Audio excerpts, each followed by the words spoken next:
പത്തനംതിട്ട കലഞ്ഞൂരിൽ കിണറ്റിൽ കാട്ടുപന്നി വീണിട്ട് 1.5 മാസമാകുന്നു. ജീവനുള്ള കാട്ടുപന്നിയെ വെടിവെക്കാൻ ആളില്ല എന്നാണ് പഞ്ചായത്ത് അധികൃതർ പറയുന്നത്.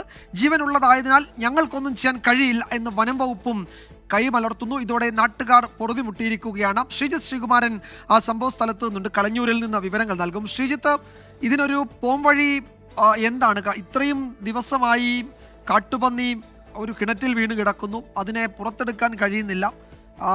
സാങ്കേതികത്വം പറഞ്ഞ് വനം വകുപ്പും പഞ്ചായത്തും ഒക്കെ കൈയൊഴിയുകയാണ്. ഇനി എന്ത് ചെയ്യും ശ്രീജിത്ത്? എന്താണ് നാട്ടുകാർക്ക് പറയാനുള്ളത്? കലഞ്ഞൂർ പഞ്ചായത്തിലാണ് വിജയകുമാർ നമ്മളിപ്പോൾ ഉള്ളത്. ഈ പഞ്ചായത്തിന്റെ സ്ഥലത്തിന്റെ പേരെന്താ ചേച്ചി? അതിരിങ്കലാണുള്ളത്. ആ ദൃശ്യങ്ങളാണ്, കാട്ടുപന്നിയുടെ ദൃശ്യങ്ങളാണ് ക്യാമറമാൻ പകർത്തിക്കൊണ്ടിരിക്കുന്നത്. അതിനകത്ത്, കിണറ്റിനകത്ത് കാട്ടുപന്നി ഉണ്ട്. അതിപ്പോൾ ഭക്ഷണം കഴിക്കുകയാണ്. എന്തായാലും ഈ ഒരു കിണർ കുറേ കാലമായിട്ട് ഉപയോഗശൂന്യമായി കിടക്കുന്ന ഒരു കിണറാണ്. ഇതിൽ ഏതാണ്ട് കഴിഞ്ഞ മാസം 21-നാണ് ഇത്തരത്തിൽ കാട്ടുപന്നി ഇതിൽ പെട്ടത്. പിന്നീട് വലിയ ശബ്ദം കേട്ട് നാട്ടുകാരാണ് തിരിച്ചറിഞ്ഞത്. പിന്നെ നാട്ടുകാർ തന്നെ, ഇത് ജീവനുള്ളതായതുകൊണ്ട് നാട്ടുകാർ തന്നെ ചില ഭക്ഷണങ്ങളൊക്കെ ഇതിന് ഇട്ടുകൊടുത്തു. അവർക്കാർക്കും കൊല്ലാൻ മനസ്സ് വന്നില്ല. അല്ലെങ്കിൽ പഞ്ചായത്തിന് അപ്പോൾ തന്നെ വിവരം അറിയിച്ചു. പഞ്ചായത്തിൽ ഒരു ഷൂട്ടർ ഇല്ല എന്നാണ് പറയുന്നത്. നമുക്ക് ഇത് ഇവിടെ ഉള്ള ഒരു ചേച്ചിയോട് നമുക്ക് ചോദിക്കേണ്ടതുണ്ട്. ചേച്ചി, എന്താണ് ഇത്, എപ്പോഴാണ് പെട്ടത്? ഇത് 1.5 മാസമായിട്ട് ഇപ്പോൾ ഇതിനകത്ത് കിടക്കുക.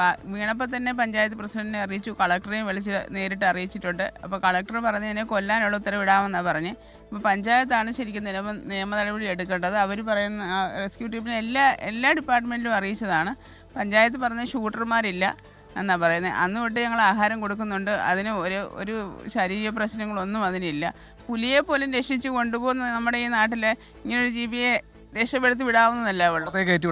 പുറത്തേക്ക് കയറ്റി വിടണമെന്നായ ഞങ്ങളുടെ ഒരു താല്പര്യം. അതാ കൊന്നു കളയണ്ട, എന്നാലും അതിന് ജീവനുണ്ടല്ലോ. തീർച്ചയായും അതാണ് പറയുന്നത്. നാട്ടുകാർ നിരവധി തവണ പരാതി പറഞ്ഞതാണ്. പക്ഷേ പഞ്ചായത്ത് പറയുന്നത് തങ്ങൾക്ക് ഷൂട്ടർ ഇല്ല, ഇവിടെ അങ്ങനെ വെടിവെക്കാൻ ആളില്ല എന്നാണ് പഞ്ചായത്ത് അധികൃതർ പറയുന്നത്. ഇതിപ്പോൾ വെടിവെച്ച് കൊല്ലണ്ട, ഇതിനെ പുറത്തേക്ക് കയറ്റി വിടുന്നതിന് വനം വകുപ്പിന് എന്തെങ്കിലും തടസ്സമുണ്ടോ?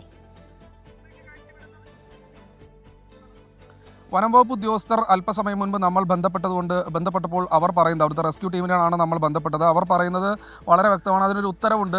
ജീവനുള്ള കാട്ടുമൃഗങ്ങളാണെങ്കിൽ, വന്യമൃഗങ്ങളാണെങ്കിൽ അത് നാട്ടിലിറങ്ങിയാൽ നടപടി എടുക്കേണ്ടത് പഞ്ചായത്താണ്. പഞ്ചായത്തിന് തീരുമാനിക്കാം അത് കയറ്റി വിടണോ കൊല്ലണോ എന്നത് പഞ്ചായത്തിന് തീരുമാനിക്കാം. പഞ്ചായത്ത് അംഗവും നാട്ടുകാരും തീരുമാനമെടുക്കേണ്ടതാണ് എന്നാണ് വനം വകുപ്പിലെ റെസ്ക്യൂ ടീം അംഗങ്ങൾ പറയുന്നത്. തങ്ങൾക്ക് ഇതിൽ യാതൊരു ഉത്തരവാദിത്വവും ഇല്ല എന്നും അവർ പറയുന്നുണ്ട്. വനത്തിനകത്തോ അല്ലെങ്കിൽ തൊട്ടപ്പുറത്തെ മേഖലയോ ആണെങ്കിൽ തങ്ങൾക്ക് വേണമെങ്കിൽ പറഞ്ഞ് കയറ്റി വിടാം, അല്ലെങ്കിൽ വെടിവെച്ച് കൊല്ലാം, അതിന് ഉത്തരവിറക്കാമെന്നാണ് പറയുന്നത്. എന്തായാലും ഇതിപ്പോൾ കുറച്ച് കഷ്ടമാണ്. ഇങ്ങനെ തന്നെ കിടക്കുകയാണ്. ഏതാണ്ട് ഒരു 1.5 മാസമായി. ഇപ്പോൾ നാട്ടുകാരൊക്കെ ആണ് ഈ പന്നിക്ക് ഭക്ഷണമൊക്കെ ഇട്ട് കൊടുത്തുകൊണ്ടിരിക്കുന്നത്. വലിയ തോതിൽ നാട്ടുകാർക്ക് വലിയ വിഷമമുണ്ട്. ഒന്നുകിൽ വെടിവെച്ച് കൊല്ലുക, അല്ലെങ്കിൽ എത്രയും പെട്ടെന്ന് കയറ്റി പുറത്തേക്ക് വിടുക. ഈ രണ്ടിലേതെങ്കിലും ഒന്ന് ചെയ്യണമെന്നാണ് നാട്ടുകാരുടെ ആവശ്യം. വിജയകുമാർ, പത്തനംതിട്ട കലഞ്ഞൂരിൽ നിന്നാണ് ഈ ദൃശ്യങ്ങൾ. 1.5 മാസമായിട്ട് ഒരു കാട്ടുപന്നി കിണറ്റിൽ വീണു. അതിനിപ്പോൾ നാട്ടുകാർ ഭക്ഷണം കൊടുക്കുകയാണ്. അതിനെ കരയ്ക്ക് കയറ്റി വിടാനോ ഒന്നുമുള്ള ഒരു നടപടിയിലേക്കും പഞ്ചായത്തോ വനം വകുപ്പോ ഒന്നും കടക്കുന്നില്ല എന്നാണ് നാട്ടുകാർ പരാതിപ്പെടുന്നത്. ശ്രീജിത്ത് ശ്രീകുമാരനാണ് വിവരങ്ങൾ നൽകിയത്.